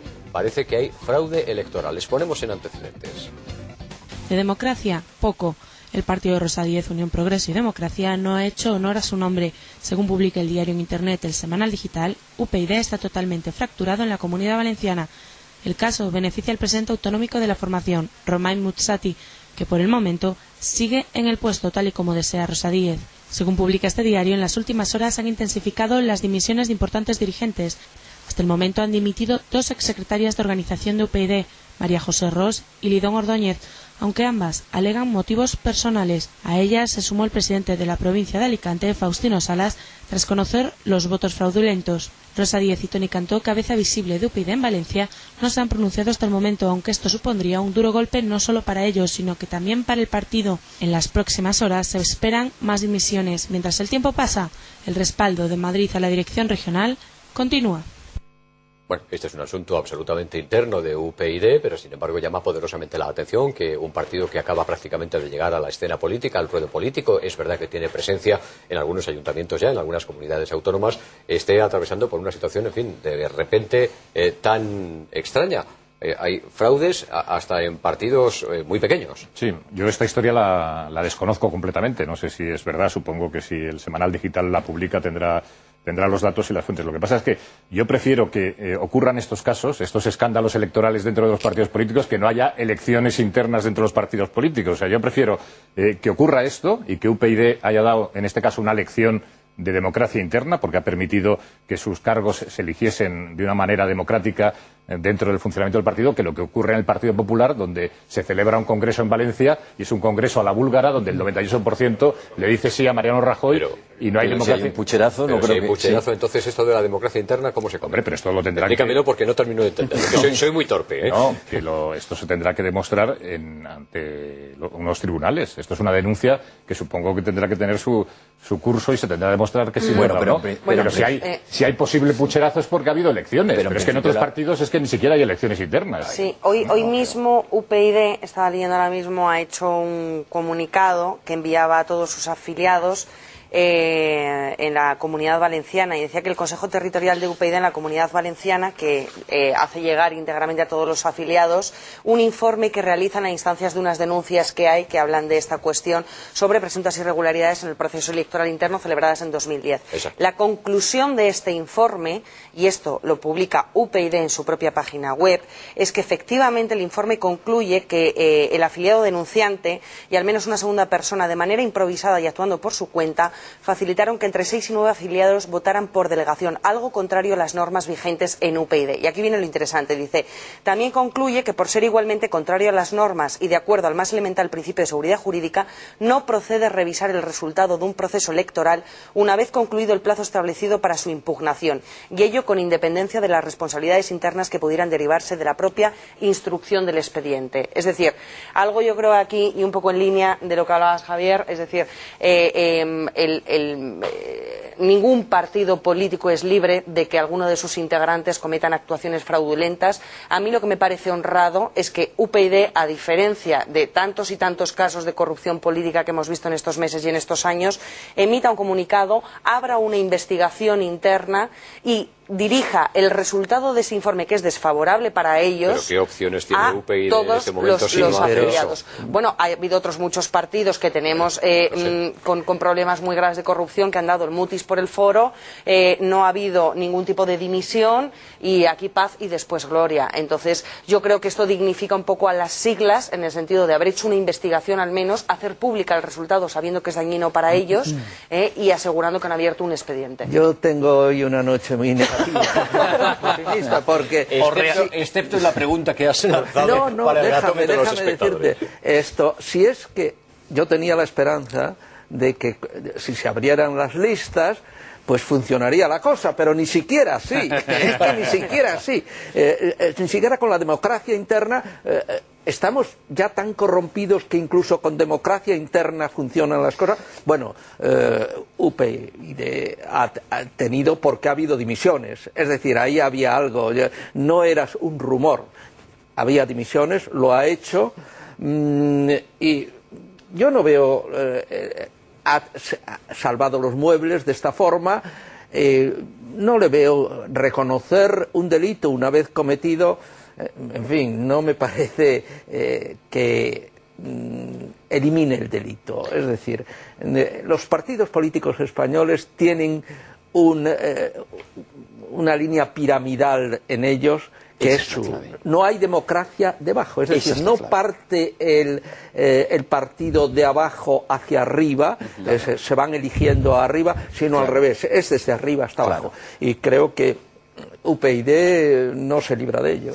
Y la razón por la cual la estructura de los partidos, yo diría en Europa continental, pero especialmente en España y los países latinos, que va de abajo arriba, es porque están financiados por el Estado. Si los, vamos a decir, afiliados financiasen directamente al partido, eso evitaría que el partido se bloquease. Pero no es un problema solo. Perdona un momento, y que se blindase. Ese sería, digamos que esa es la clave fundamental, la financiación pública de los partidos. Además, lógicamente, hay que unirle una serie de cuestiones. La primera de todas, la ley electoral. No sirve con abrir las listas, porque todavía quien tendrá que elegir o designar y meter en las listas a las personas sigue siendo el jefe del partido, las cúpulas. Es decir, que seguirán estando los diputados sometidos a la disciplina del partido. Lo fundamental, porque desde épocas ya, vamos a decir, clásicas, al menos desde principios de siglo, está demostrado que los partidos políticos, en una estructura orgánica, organizada, no son democráticos. Y eso está irrebatido desde principios del siglo, es decir, desde Michels como mínimo. Bueno, siempre es momento para cambiar. Acordaros, no, pero si es que es una teoría, acordaros de la ley de hierro de las oligarquías políticas, si viene de allí, eso no se puede rebatir. La clave fundamental, bajo mi modesta opinión, por eso yo miro mucho a los Estados Unidos cuando hablamos de estas cosas, es quitarles la fuerza a los partidos políticos. ¿Y cómo se quita la fuerza, además de con la financiación, lógicamente, cómo se quita la fuerza a los partidos políticos? Con el diputado de distrito, con la persona que ella misma se presenta ante el electorado y no necesita el respaldo porque la circunscripción es muy pequeña y la lista está formada por él mismo. Es decir, si usted no me pone en la lista como Partido Republicano, es un ejemplo, o como PP, me presentaré yo mismo. Pongo un ejemplo clarísimo. En las últimas elecciones, la antigua candidata a la República Francesa, Ségolène Royal, se ha quedado sin escaño, pese a tener el respaldo de su propio Partido Socialista, porque ha habido un señor que en su circunscripción se ha currado durante 3 años, puerta a puerta, en su condado, que diríamos en Inglaterra, su candidatura, puerta a puerta. Ese señor es el que va a responder realmente ante los electorales, ante sus electores y ante los votantes. La fuerza de los partidos políticos con el sistema uninominal, con el diputado de distrito, se diluye absolutamente. A mi entender, esa es la clave. Lorenzo, pero por eso no es un problema, que también, pero no es un problema de financiación, es un problema de concepto democrático, como acabas de apuntar, y de elección de los mejores.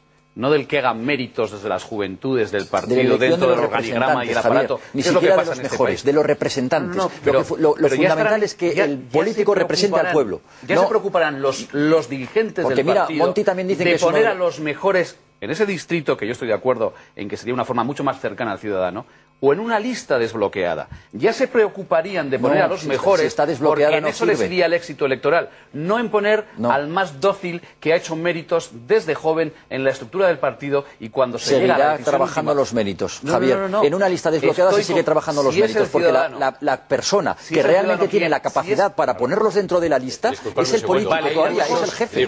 No hay cursos de cortadores de jamón y de repostero. Lo bueno era que comías todo lo lo que se hacía. Bueno, mira, algo de humor es un gran curso. Algo de humor no es mal, aunque puede ser cierto incluso. ¿Dónde? Ahí, te apuntas a los cursos sindicales, ¿verdad? Cristina y Javier Castro Villacañas, por favor. Yo, antes que echar un piropo a Unión, Progreso y Democracia, porque me parece que el sistema que ha tenido interno de elección de lo que son sus dirigentes me ha parecido correcto mirándolo desde fuera y sin conocerlo. Si hay casos de corrupción, que se investiguen, y si se han cometido irregularidades, pues que se vaya contra ellas, ¿no? Pero a mí lo que yo critico precisamente de Unión, Progreso y Democracia es que defiende lo que tú estás criticando, Lorenzo. Claro. Que defienden todavía más el régimen parlamentario y el sistema electoral proporcional. Más proporcional. Tienen más proporcionalidad y quieren todavía más el régimen parlamentario, que ese es el germen de la corrupción. Claro. Y es precisamente lo que no permite... Para que en vez de haber 2 oligarcas haya 6. Claro. Y uno de ellos. Entonces ellos... puestos a seguir con este sistema... Es mejor que sea más proporcional. O sea, yo estoy de acuerdo en cambiarlo, en acercar al ciudadano. Javier, pero hagámoslo al revés. Puestos a reformarlo, reformémoslo bien. De acuerdo, ¿no? Pero claro, por lo menos reconozcamos que es injustísimo actualmente el sistema electoral por su falta de proporcionalidad directa. Todo lo contrario. No, es muy por su falta de representación. Yo estoy de acuerdo en que se acerque al ciudadano en distritos o en otros sistemas donde sea el ciudadano quien elija de verdad a su representante político. Pues ya está. No elija una lista. Ya está, es el sistema mayoritario. Pero si tenemos lo que tenemos, por lo menos es un gran fraude que partidos con 5 veces más votos que otros partidos tengan 3 veces menos representantes. No, el fraude es que ningún diputado en el Congreso represente a los ciudadanos. Ese es el fraude. No que haya unos más o que ellos menos y que porque se han quedado fuera, pero si no representan a nadie, tampoco los que están fuera. El fraude de verdad es que los diputados no representan al pueblo, representan a sus jefes de partido. Y con las listas abiertas no se consigue, desgraciadamente, no se consigue que dejen de representar a sus jefes políticos y representen al pueblo, porque son los jefes políticos, insisto, quienes los ponen en las listas, por muy abiertas que estén. Pero la meritocracia no consiste en eso. La democracia no consiste en una meritocracia, Javier. La democracia está basada en 2 cosas. En la representación del pueblo, en el poder y en el control que los distintos poderes tienen uno respecto al otro. Esa es la respuesta de la democracia. Dime, paisano. Más allá. El problema de este país ya no es solamente la representación política. Es que en 2 despachos se decide Consejo General del Poder Judicial. Pero ese es el problema de la representación. No, pero es que voy más allá. Porque no hay solamente control. Dentro del parlamentarismo, sino del concepto real de democracia, ese es el de separación de poderes. No hay separación de poderes. Pero ese es el parlamentarismo. Ergo, no hay verdadera democracia. Porque en 2 o 3 despachos se deciden los nombres de las instituciones más importantes. ¿Haya listas Eso no abiertas es o no? con mayúsculas. Cristina, por favor. Sí, bueno, yo creo que al margen de que sea necesario una revisión y una reforma del sistema político, de la ley electoral... Disculpa un segundo, claro, porque quiero leer este mensaje. Izquierda Unida de Casariche también hizo sus viajes a Cuba, Marruecos, Estados Unidos, con, en fin, dinero público, creo que era el final de ese mensaje. En fin, bueno, estamos recibiendo muchos de esos, y desde luego no cabe ninguna duda, por su apuesta que hacen, por el ejercicio de libertad que hacen en esta casa, que algo, desde luego, está pasando. Perdona, Cristina. Nada. Yo decía que al margen de las grandes reformas que son las que se esperan, y esas realmente son las que pueden dar más competitividad, más garantía jurídica a un país, más credibilidad y, por lo tanto, más inversión, que son necesarias, como la ley DON y demás, que evidentemente se plasma en lo que tú muy bien decías, ¿no, Lorenzo? Es en que hay una disciplina de voto tanto en Congreso como en Senado, y allí no se representan los intereses de nadie. Recuerdo el último caso, que fue el senador del Partido Popular por León con el tema de los mineros, ¿no? Era evidente que, siendo de León, si representas los intereses de un municipio, pues entiendas que el recorte del 60% puede venir mal a los intereses de tu municipio, pero como había una disciplina de voto de partido, directamente no se le dejó expresar y se le castigó. Yo pongo siempre un ejemplo. El término tránsfuga solo puede existir allá donde hay disciplina de partido. En Inglaterra y en los Estados Unidos los demócratas votan lo que creen que sus votantes tienen que necesitar, etcétera. Por eso el término del transfugismo solo responde en las oligarquías políticas. Pero lo que yo decía es que, al margen de todo esto, hay otra cosa que también últimamente se está estigmatizando mucho, tanto a los funcionarios, a los sindicatos, a los políticos. Es decir, este caso concreto, y se podía extrapolar a otros casos, detrás de unas siglas trabajan muchas personas. El ser humano, por su condición, es capaz de hacer lo mejor y también lo peor. La diferencia está en cuando un partido, es decir, el sistema, decide investigar y decide dirimir las responsabilidades, porque él no puede evitar que haya una persona que actúe mal. Y en este sentido yo creo, insisto, que UPyD lo había hecho bien, salvo con una diferencia, porque UPyD lleva toda la legislatura arrogándose los principios de la transparencia, de la honradez, de la ética y de la moral en política. Y sin embargo, parece, por lo que cuentan, que estos votos han beneficiado al señor Muzzati, que es el presidente autonómico. Y este señor, lejos de haber dimitido, está puesto ahí, además está puesto ahí con el beneplácito de Rosa Díez. Volvemos a lo que hablamos antes con Sánchez Gordillo. Es muy difícil pedir credibilidad cuando tú estás poniendo, entiéndase bien, una vela a Dios y otra al diablo. Es decir, tú no puedes decir una cosa y hacer la contraria. Si pedimos honestidad, que sea para todos. Bueno, así está el patio político también en UPyD. Pero estamos en agosto y desde luego ya no hay excusa para quedarse sin vacaciones. Escápese y disfrute en el renovado Iberostar Gran Hotel Mencey en Santa Cruz de Tenerife. Un emblemático hotel urbano 5 estrellas con gastronomía, spa, habitaciones recién reformadas y hasta un aula de cocina a un precio irresistible. Disponible para degustaciones, catas y sorprendentes cursos de cocina. La unión del máximo lujo y confort en Iberostar Gran Hotel Mencey. Y descubra el mejor lugar para sentirse como una estrella. Reserve ahora en iberostar.com o en su agencia de viajes. Veamos qué nos están diciendo los espectadores, Carlota. Bueno, pues en este momento siguen hablando de subvenciones y también del fraude electoral dentro de UPyD. Dice un espectador: si este gobierno fuera valiente, habría quitado ya todo tipo de subvenciones a sindicatos, partidos políticos, empresas, etcétera. También dicen por aquí, relacionado con UPyD, porque unos señores hayan incumplido la normativa interna, no se puede pedir la cabeza de la presidenta del partido. Dicen también, tanto buenismo populista, en UPyD tenía que esconder algo raro. Comenta otro espectador: con esta noticia a muchos se les cae un mito. UPyD también tiene dos caras. Otro mensaje dice: mucha gente confió en UPyD como una alternativa, pero ahora se ha destapado la realidad, que les ha hecho mucho daño y que nos ha causado mucha decepción. Espero que Rosa Díez lo aclare, dice este espectador. Y por último, otro espectador pregunta: ¿está España preparada para la democracia después de ver la corrupción y el fraude que rodea a muchos políticos y muchos partidos? Creo que no. Muy bien, Carlota, estoy absolutamente convencido que además, independientemente de la lectura de los mensajes que van llegando hasta ti y también los que están llegando hasta el control de realización, desde donde vamos pasándolos para que ustedes los vean en sus domicilios, seguro que tienes algo muy interesante que contarnos. Pues sí, porque quiero presentaros una nueva promoción, la nueva promoción cultural de La Gaceta. A partir del 20 de agosto, dense la lectura y consigan en su kiosco las grandes obras de la cultura occidental por tan solo €1 más con su Gaceta en la semana del libro de este periódico. Gracias, Carlota. 3 minutos para la publicidad y volvemos.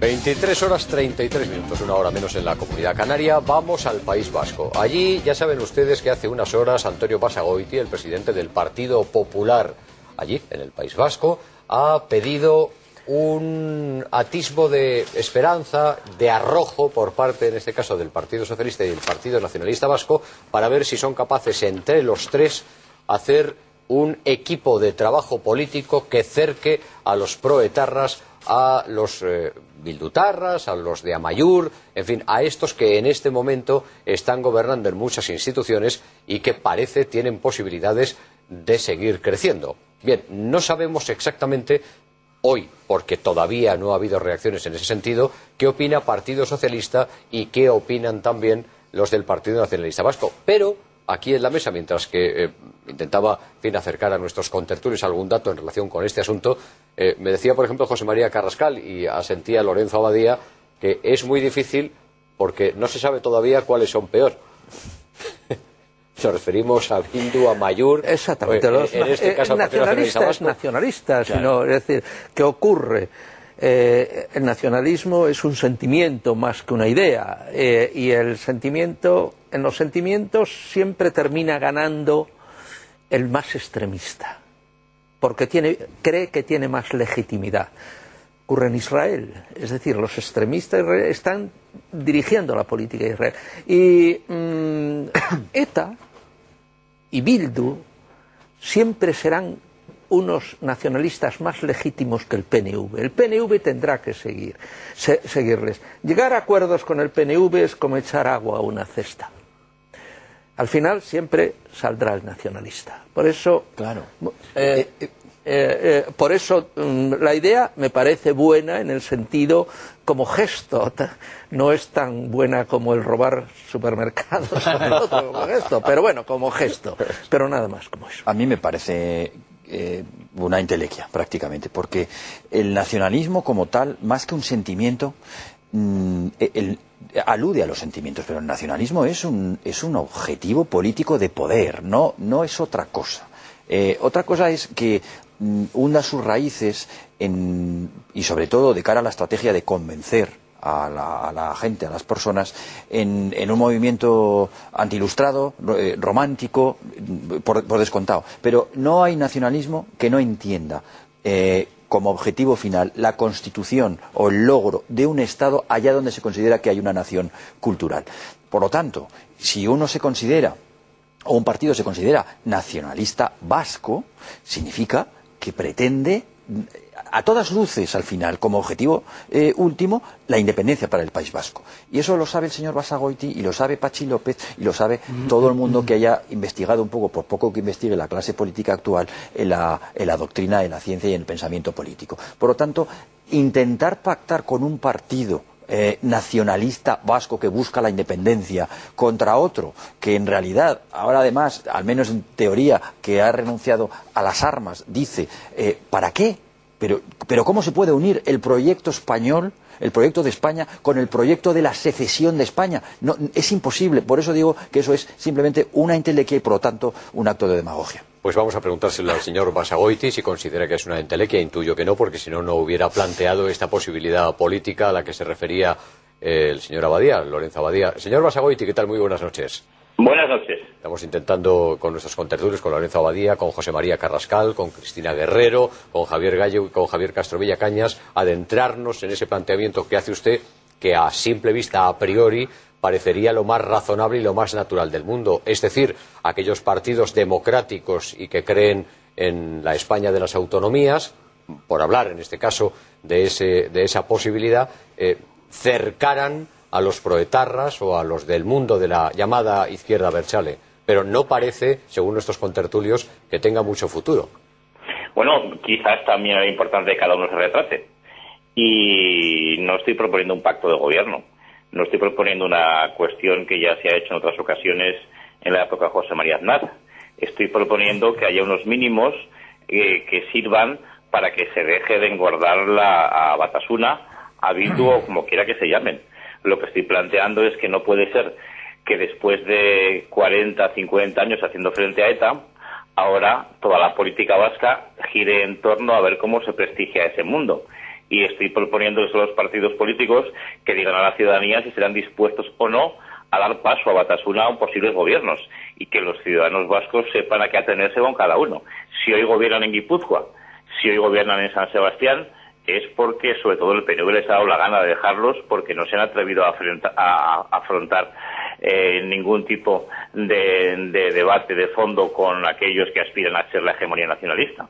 Yo lo que hago es algo tan distinto a lo que se puede plantear como un acuerdo de gobierno, en decirles, hay unos mínimos éticos, hay unos mínimos democráticos, hay unos mínimos en el Estatuto de Gernika, en la Constitución española, que fortalezcámoslos y no sea encima ahora el que ETA se quiera llegar a sacar rédito de su proyecto y de su proyecto totalitario y de su intención de la independencia de España. No era más que eso, pero yo ya sabía que iban a responder algunos, por lo tanto que aquí todo el mundo se puede retratar. Mire, somos los únicos que no tenemos intereses comunes con Batasuna, Bildu, como se llamen, ni por la izquierda ni por el nacionalismo. Creo que ni PS ni PNV puede decir lo mismo. ¿Y usted cree que el Partido Nacionalista Vasco está entrando en una deriva independentista arrastrados por esa llamada izquierda abertzale?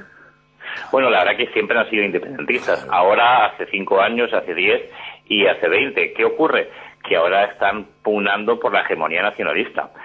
¿Qué es lo que pretende ETA? ETA lo que pretende es conseguir aquello que pretendió asesinando, y lo pretenden conseguir por otros caminos, y para ese objetivo final necesita ganarle al PNV. Y el PNV sabrá, dentro de su ánimo independentista, que lo tiene sin ninguna duda, si quiere que le coma la tostada el ámbito de Batasuna Bildu. Y yo estoy proponiendo a ojos de la ciudadanía, yo quiero que los vascos sepan muy bien que van a tener que ir a las urnas en pocas semanas o en pocos meses, quién está dispuesto a hacerle frente a Bildu y quién no está dispuesto. Quiero que los vascos sepan quién está dispuesto a poner en valor muchas cosas positivas que tiene la sociedad vasca y quién está dispuesto a dejarlas en manos de esa gente que estamos viendo en los informativos. Y ese es el planteamiento, un planteamiento que más allá de las posiciones electorales tiene que haber una cuestión de decencia democrática y tiene que ver con una cuestión de honestidad política, pero idiota no soy, y ya sé cada uno aquí que juega, lo que es bueno es que lo sepan también los ciudadanos. Aprovechando que está usted con nosotros en El Gato y aprovechando también que no nos oye nadie, ¿cómo cree usted que va a terminar todo esto? Bueno, depende. Las elecciones que van a celebrarse en el País Vasco en los próximos tiempos son trascendentales, porque no se va a elegir simplemente un parlamento en el que sustente un gobierno y haya un consejero más o un consejero menos. Ahí lo que se va a sustanciar es el paso que quieren dar los nacionalistas, especialmente los más radicales, hacia la independencia. Lo que quieren es prestigiar el proyecto de ETA por otro camino. Lo que quieren es tener razón después de 50 años. Lo que quieren es poner a España en un aprieto. Y los vascos tienen una alternativa y tienen una solución a todo ello, que es respaldar las posiciones del Partido Popular, que creo que es la única fuerza autonomista, defensora de la Constitución y de una España unida, cada uno con nuestro sistema propio y nuestros estatutos de autonomía. Por eso el siguiente paso es que pretendan disputarse la hegemonía nacionalista para hacer frente al paso que quieren dar a la independencia desde el poder de PNV de Bildu. Y eso es lo que va a ocurrir. Lo que quiero decirle a sus telespectadores, que son muy inteligentes, que no va a haber ningún tipo de devaneo por parte del gobierno de España, y de la misma manera que otros procesos independentistas descabalgaron el Congreso de los Diputados, mientras el Partido Popular gobierne y Rajoy sea el presidente, no va a haber ninguna oportunidad de que haya ningún tipo de cesión ni de negociación acerca de la soberanía nacional. Y por último, para despedir al señor Basagoiti, más de 200 son los presos etarras ya que dicen que están en huelga de hambre. No sabemos todavía muy bien si es que no van al comedor a comer, permítame la redundancia, y comen en las celdas, o qué está pasando, pero ya son más de 200. Bueno, eso es una serpiente de verano en todas sus acepciones, como serpiente de ETA y como campaña de publicidad y propaganda de todo ese mundo, también de cara a las elecciones autonómicas y de cara a su pugna por la hegemonía nacionalista. Pero lo que se debe de saber es que el gobierno no va a ceder y el gobierno no le va a chantajear ninguna huelga de hambre, y podrán decir misa, incluso misa dicha por Setién, pero no van a conseguir ninguno de sus objetivos, y por lo tanto, por mucho que digan o que hagan o que monten lo que sea, se aplicará la ley con rigor y no va a influir en absoluto todo lo que haga esa gente o lo que no haga o lo que estén planteando en sus propias campañas veraniegas.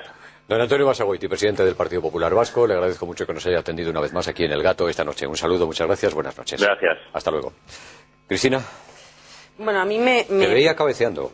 Sí, no, porque me sorprende, ¿no? Es decir, en el plano teórico sería muy deseable que hubiera acuerdos de gobierno, también a nivel nacional, ¿no? Sería muy deseable que en la situación en la que estuvieran, por ejemplo, el Partido Popular y el Partido Socialista se pusieran de acuerdo en algo, no vamos a decir en todo, sí, pero en algo. Pero aunque en el plano teórico estuviera bien, en el plano práctico me sorprende que el señor Basagoiti plantee esto cuando ha sido él uno de los que ha roto un acuerdo de gobierno con el señor Patxi López hace apenas unos meses, y ahora quiere no solo un pacto, es cierto que no de gobierno, pero un pacto no solo con el Partido Socialista, con el que ha roto peras hace muy poco, sino también con el Partido Nacionalista Vasco.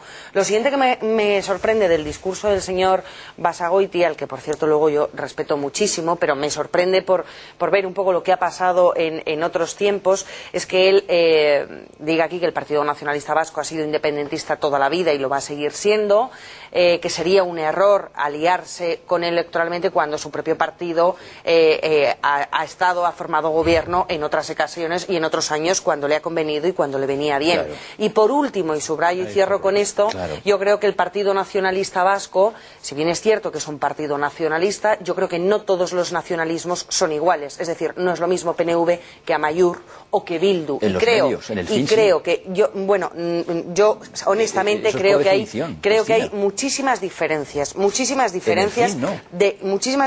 y muy importantes, y en esta situación, las pregunto ahora por el tema de los presos y por el pulso que están echando evidentemente al gobierno central, yo creo que es que no es un tema de qué tienen que hacer los partidos políticos, es que tiene que hacer la justicia. La justicia, en la última sentencia del Tribunal Supremo, hizo 4 supuestos en que si se incurría se podría volver a instar un proceso de ilegalización. Ya han caído varias veces en estos, y la última la hemos visto cuando el señor alcalde Donostiarra, el diputado general por Guipúzcoa Garitano, el diputado de Amaiur, el coordinador general luego Zabaleta, los representantes de la PDA estaban apoyando una huelga de hambre y casi poniéndose ellos también en huelga de hambre. ¿Dónde estaban estos señores en los más de 500 días de secuestro del señor Ortega Lara? Javier Castro Villacañas. Primero una breve matización a Cristina. El apoyo del Partido Popular en el País Vasco es un apoyo de legislatura, no es de gobierno. No ha roto ningún pacto de gobierno, no forma parte del gobierno. Bueno, de legislatura, efectivamente, sí. Yo, lo que me sorprende de lo que ha dicho Antonio Basagoiti es que yo me he hartado de escuchar durante toda la campaña electoral a dirigentes del Partido Popular que iban a promover precisamente eso, la ilegalización de Bildu, nada más llegar al gobierno. Y entonces estamos viendo todo lo contrario, o sea, que no se produce ningún tipo de actuación, ni en los tribunales, ni por parte de la Fiscalía, que vaya en este mismo sentido. Yo creo que va a pasar todo lo contrario de lo que dice Antonio Basagoiti, que se va a formar un tripartito formado entre el PNV, el Partido Socialista de Euskadi y Bildu. O sea, el Partido Socialista Obrero Español tiene la capacidad porque es el eje central del régimen político, de nuestro régimen político, de pactar con todo el mundo. Puede pactar con el Partido Popular, como en este caso, puede pactar con Esquerra Republicana, puede pactar con el Bloque Nacionalista Gallego, siempre para conservar y mantener el poder. Eso lo ha hecho el Partido Popular también. No, el Partido Popular con Esquerra Republicana. Bueno, con Esquerra no, pero con el PNV también ha pactado. Con el PNV sí, pero no. Y con otros grupos. Es que no es una cuestión de la izquierda, esto es una cuestión de la partitocracia y de mantenerse en un poder. Históricamente, los grandes partidos políticos. El papel que juega el centro del problema es defínenos el centro del problema con breve. Voy a intentar. La fiera no es tan peligrosa por sí misma, sino por quién la alimenta. Es decir, los dos grandes partidos nacionales en este país hace décadas han alimentado a la fiera. Unos más, Cristina, O sea, Zapatero se ha aliado con Esquerra independentista sin careta, tanto en Madrid para gobernar en Moncloa como en Cataluña con Montilla, unos más, pero el PP también. Desde hace décadas se les ha alimentado y de esos polvos vienen estos lodos. Porque ese es el problema de base. Los grandes partidos que deberían haber marcado la línea roja, deberían haber hecho de freno, dan la mano, incluso ahora el señor Basagoiti, en el País Vasco, a alguien a quien acaba de decir que son independentistas. Entonces, si son independentistas, ¿usted le da la mano? ¿En qué país serio, democrático con mayúsculas, se le da la mano a un grupo político que quiere acabar con la estructura básica de la nación? ¿Algo más que añadir, José María? No, en absoluto. Pero esto parte ya de uno de los defectos básicos de nuestra transición fue creer que los partidos nacionalistas jugarían limpio, y no han jugado limpio. La transición fue un pacto de caballeros, podemos decir, vamos a ceder todos para que España empiece a vivir en paz y no nos estemos matando cada X años. Y se dieron facilidades a todos los que dijeron ser demócratas. Pero ahí los nacionalistas no han jugado serio. Han pasado de la autonomía a la soberanía. Pero es que los nacionalistas no podían dejar de ser nacionalistas, como ha dicho Lorenzo. Que entonces cayéramos en la trampa de esos nacionalistas, pues todavía. Pero a estas alturas, no. A estas alturas, para mí es tan peligroso. Pero el Partido Nacionalista Vasco es como... José María, no ha sido ingenuidad, ha sido interés político por mantenerse en el poder o por llegar al poder. No ha sido ingenuidad de me voy a fiar de, sino necesito y a sus votos y a sus diputados para yo llegar al poder o para mantenerme. Eso ya ahí está el problema. Eso es ni siquiera democracia. Eso ya ni es democracia. Porque es lo que ha pasado. Pues porque en un régimen parlamentario al final ocurren estas cosas que para mí es casi, como vulgarmente se dice, la madre del cordero. Yo...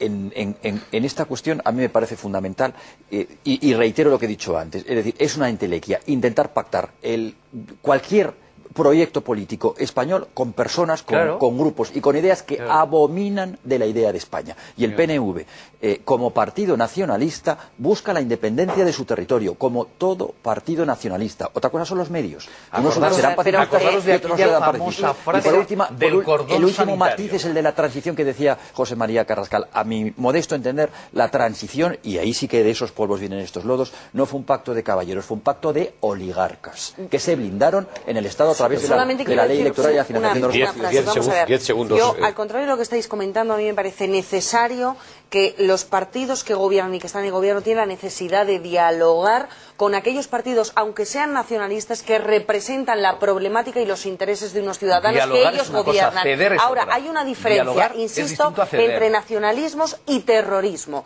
Yo creo que ahí es donde, además de la política, lo que tiene que entrar es la justicia. Cristina, he estudiado muy a fondo los nacionalismos, sobre todo cuando estaba en Alemania. Y el nacionalismo se crea contra alguien. No solo... Otra cosa es el patriotismo, es una gran diferencia. Contra alguien. Y los nacionalismos en España son contra España. Y como has dicho muy bien, un sentimiento. Un sentimiento contra algo. Permitidme ahora, por cambiar de asunto, que ofrezcamos a las señoras y a las señoritas que están viendo El gato al agua algo que seguro están preguntándose desde que ven esta noche a Carlota Trías de Bes. Cuando miran a sus orejas verán algo verdaderamente espectacular, ¿verdad? Así, quiero presentarles la nueva colección de pendientes con plumas de diferentes colores de La Gaceta. Todo el color y la moda en una colección de 6 pendientes que le dará un aire nuevo a la temporada. Los pendientes de plumas han resurgido esta temporada junto al estilo étnico y están causando verdadero furor. El verano es la época ideal para lucir unos pendientes como estos, ligeros y coloristas, que podremos combinar con toda nuestra ropa. La segunda entrega, pendientes con pluma azul, a partir de este viernes 17 de agosto por tan solo 3,95 € más con La Gaceta. Recuerden, reserven sus pendientes en el kiosco por tan solo 3,95 € más. Miren todos los colores de las próximas entregas y en Canarias a partir del próximo 7 de septiembre. Pues ya saben, si alguna de ustedes ha visto en Carlota Trías de Bes en sus orejas algo estupendo para regalar, con La Gaceta. Una pausa para la publicidad, volvemos y si nos da tiempo hablamos de Ryanair y de la cosa económica que no va nada bien.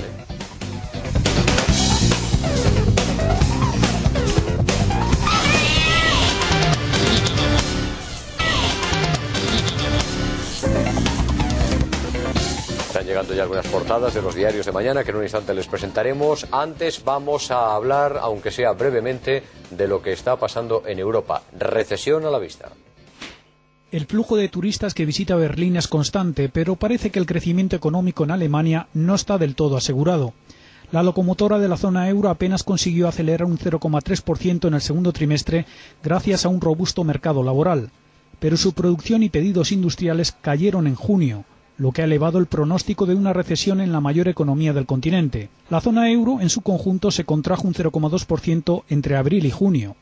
El Producto Interior Bruto de Francia se estancó por tercer trimestre consecutivo, y solo 3 países aparte de Alemania escaparon a la recesión: Austria, Finlandia y Holanda. Los datos dibujan un panorama oscuro y alimentan el creciente debate sobre la conveniencia de las políticas de austeridad que ha patrocinado Alemania. Podría incluso favorecer el euroescepticismo de los alemanes, según James Schong, economista de Westpac. Ahora no creo que Alemania quiera aparecer en los libros de historia como la culpable de la desaparición del euro, pero tampoco le importaría si algún otro país se saliera primero. Grecia es ese otro país. Su economía se hundió un 6,2% en el segundo trimestre en su quinto año de recesión. El resto de los países periféricos podría seguir el mismo camino. A mayor ajuste, mayor contracción. Muchos economistas temen que lo peor está por llegar, y cada vez son más las voces que piden una rápida intervención del BCE para atajar la crisis de deuda. De lo contrario, incluso Alemania sería incapaz de desafiar la gravedad durante mucho más tiempo. Bueno, esta es la situación. Lorenzo, José María. Bueno, decir simplemente en 30 o menos todavía segundos que Europa tiene que replantearse absolutamente de la misma forma que España tiene que todavía más replantear su sistema político, su sistema económico. A Europa le pasa exactamente lo mismo. Hay una losa muy grande de un estado hipertrofiado del bienestar que, por suerte o desgracia, vamos a tener que replantearlos. José María. Para mí el mayor peligro es que veo formarse un grupo central de países que se salvan por los pelos, no por los pelos, pero que pueden subir, y el resto que se puede hundir. Esto es o una Europa de 2 velocidades, una ruptura del euro, las perspectivas. ¿Un euro a 2 velocidades? No, 2 euros, 2 tipos de euros. Sí. Puede ser no, o la norte, vuelta incluso, como ya parece que los alemanes están dejando caer a Grecia diciendo que no pasaría nada. Las perspectivas del estado de bienestar se ha convertido en estado de malestar. Sí. Cristina. Bueno, yo soy muy europeísta, creo que lo que ha conseguido Europa a todos los niveles no tiene comparación con ningún otro logro que haya hecho ninguna otra nación en la humanidad. Es cierto que pasamos por horas bajas y yo creo que el error fue que nos anticipamos, ¿no? Y que es necesario primero haber construido una política económica antes que una política monetaria, porque si lo uno sin lo otro es insostenible. Creo que saldremos, pero con tiempo y con mucho esfuerzo. Hoy Grecia ha pedido 2 años más, igual que España tiene 1 más, y creo que esta va a ser un poco la práctica. Yo rápidamente, el futuro de Europa, estoy con José María, está en el aire. Desgraciadamente, porque también soy europeísta. Monti y Rajoy dijeron, sobre todo Monti, que se veía ya la luz al final del túnel. El problema es que no siempre esa luz es la salida. A veces es el tren que viene en sentido contrario a arrollarte definitivamente. Ojo con estar optimistas desde los países del Mediterráneo. Europa tiene que replantearse, pero sobre todo también Alemania tiene que replantearse el papel que está jugando como líder de esta Europa que va, según vemos los datos, al desastre absoluto, ¿no? Yo creo que Alemania tiene una responsabilidad tremenda en todo lo que está pasando. Ha sido incapaz de liderar esta Europa y ha sido incapaz de liderar esta crisis. Bueno, pues antes de la despedida, las portadas de los periódicos de mañana.